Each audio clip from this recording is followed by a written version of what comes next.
তুর্কিদের বেশ কয়েকটা পপুলার জায়গা রয়েছে যেগুলো ভারতীয়রা কিন্তু বেশি প্রেফার করে। তাদের মনে বলে যেন তারা নিজেদের কোনো একটা ঐতিহাসিক জায়গাতে তারা গিয়েছে, তাই সেগুলোকে তারা বেশি প্রেফার করে।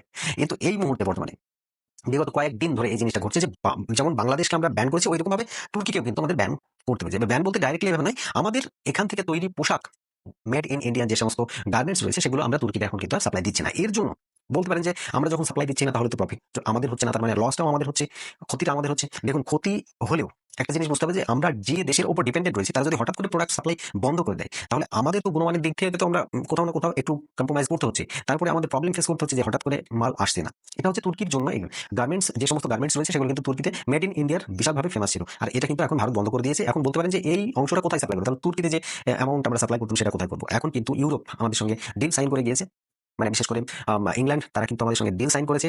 ডিল সাইন করার পর এখন আমরা ফ্রি ট্রেড করতে পারবো লন্ডন বা ইংল্যান্ডের ইউরোপের বিভিন্ন কান্ট্রি